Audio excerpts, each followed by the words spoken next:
In front of you right now is June Moore, a girl that is wandering the streets confused and lost, thinking that she's seeing demons and devils around her. But once she walks into a nearby diner, she sees herself dying, over and over on the news in a busy highway. Dozens of women that look just like her are getting run over, and the whole diner realizes that they are watching this girl die a dozen times, and she is right there.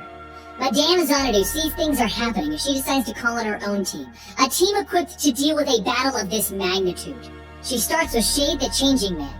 He wields the Metavest and it allows him to alter reality as he sees fit.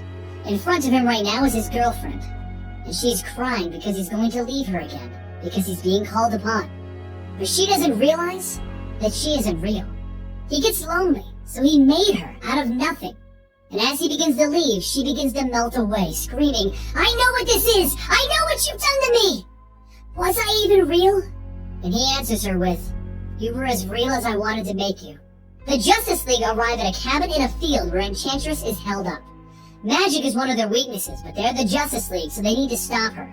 Before they can do anything though, the Enchantress starts a whirlwind of teeth that tear through Superman and injure Cyborg, and Wonder Woman realizes that Enchantress's magic has defeated them.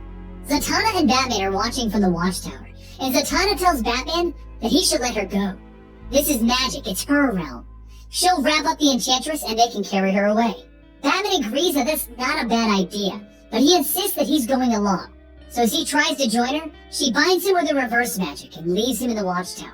Meanwhile, Constantine feels the energy shifting and changing, and he finds himself being swept away by a magical vortex.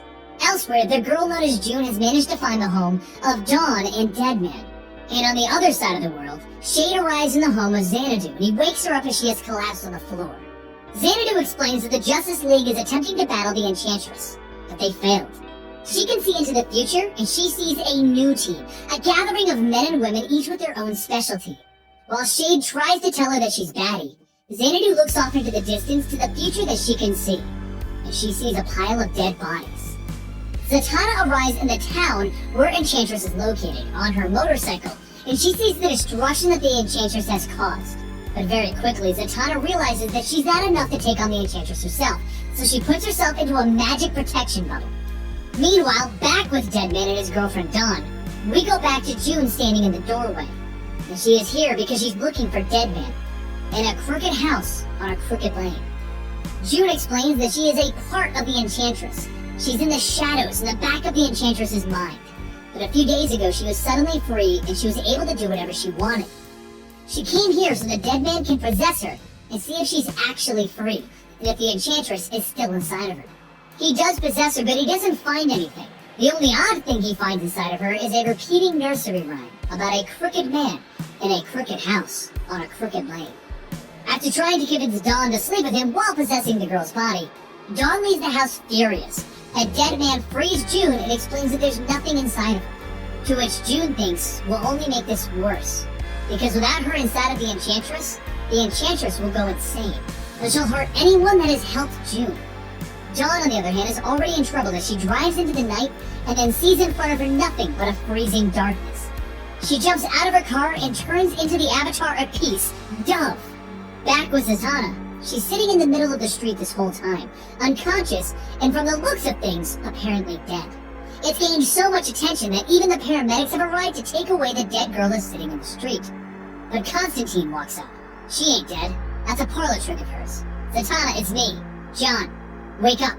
She snaps out of it and they head to a hotel where she explains that the Enchantress is losing her mind, and the Justice League tried to stop her, but they were unprepared for the battle. Meanwhile, with Deadman and June, the wall next to them begins to swirl out of control. It's a portal. And while June freaks out that this must be the Enchantress, it turns out that it's Shade trying to contact Deadman and asking Deadman to enter the doorway that he made so that he can join Xanadu and save the world. But June is terrified of that wall, and she runs off to the roof, and Deadman chases after her, not entering the portal. So while Shade continues to try and recruit individuals from Madame Xanadu's team, and Constantine is trying to figure out what exactly is going on, Deadman and June decide to go for a drive. They're just driving so that they can talk and try to sort things out, but they find a body in the middle of the road as they're traveling through the woods. And when they run to it to see if this person is okay, the Enchantress stands up and reaches out for June. "I just want to eat you up." Deadman gets between the two of them, telling June to get back to the car, but the Enchantress throws a tether around June's neck, demanding that they be together for Deadman sees that he has no other option, so he jumps into the undead corpse that the Enchantress is using, and he possesses it. But inside, he sees that there is nothing here. It's just an empty husk that the Enchantress took over. So he bursts out of her, tearing her apart. June turns to Boston Brand. Maybe we should go back to your apartment. And he tells her that he has no idea what's waiting for them there, so maybe they shouldn't. And he's right. Trouble is at his apartment as John Constantine has arrived, and he's sitting there, waiting for Deadman. Meanwhile, back with Madame Xanadu, she's trying to have Shade find a replacement for Deadman, and she's still trying to build this supernatural team. The Enchantress is losing her mind, and her husks are bringing back as many June moons as they can find. But they aren't the real ones. They're the extras. And the real Enchantress, the one that is going insane, is getting furious that they can't find this June. But she begins to sense that someone is approaching outside. And outside of the shack stands Zatanna, ready to fight the Enchantress and her husks. But she can't stand up to them alone, and they quickly overwhelm her, and they begin to try and tear her apart, until she vanishes into thin air and lands in front of Shade. This was Shade just trying to teleport more members to the team than Xanadu wants, and he sees that he's gotten it wrong again. You're not Boston Brand, and you aren't dead. No, and aren't you concerned that I materialize out of thin air, Zatanna asks him. No, you'd be surprised how many times this happens to me. Back in Xanadu's parlor, a certain gentleman has also arrived because he's tired of being pulled towards Xanadu. John Constantine wants to know what game she's playing this time. And back with Deadman, he sees the portal open to him once again. Realizing that this is someone calling to him, he takes June's hand and he begins to walk through it. But then he and June both realize that she can't cross the portal, and as her protector leaves, the Enchantress's husks begin their attack on June. John Constantine gets the full story from Xanadu finally. The Enchantress is living inside of her host, June Moon, and Xanadu is the one that separated them. Xanadu was trying her best to put things right and stop the flood of mystical energy from taking over the world. And Xanadu is the one that separated them. She was trying to help the Enchantress, but what she didn't realize is that June Moon is the one that was keeping the Enchantress and her magic at bay. Now, Xanadu is trying to put things right by stopping the flood of mystical energy from the Enchantress from taking over the entire world. Meanwhile, June has been pulled to the field outside of the shack, and she's running across it, trying to find an exit, trying to find her protector. And in front of her, she sees John Constantine himself, lighting a cigarette. Come to me, love. I have this. While the group is finally assembling, Shade wearing the metavest, Zatanna, the master of reverse magic, and Deadman, the spirit superhero.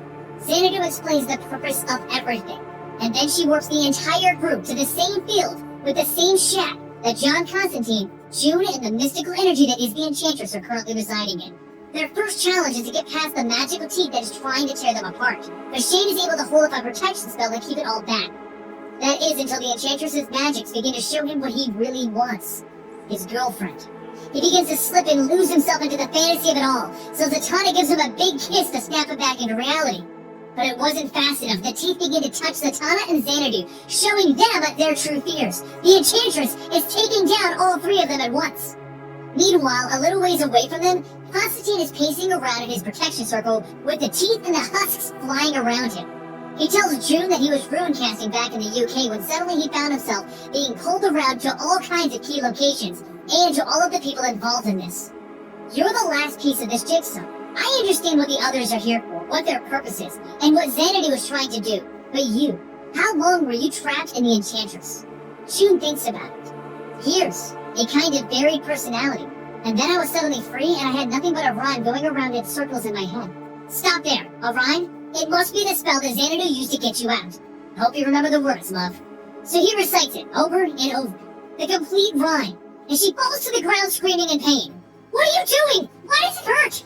I'm trying to stop a witch from destroying the world. I don't give a damn about the world, but if it goes, I go with it. You look like a nice girl. Don't you want to save humanity? But Deadman finally gets free from everything that's going on and he makes it back to June. That's enough! If you're so tough, try hurting me! Oh, bollocks. A bloody hero.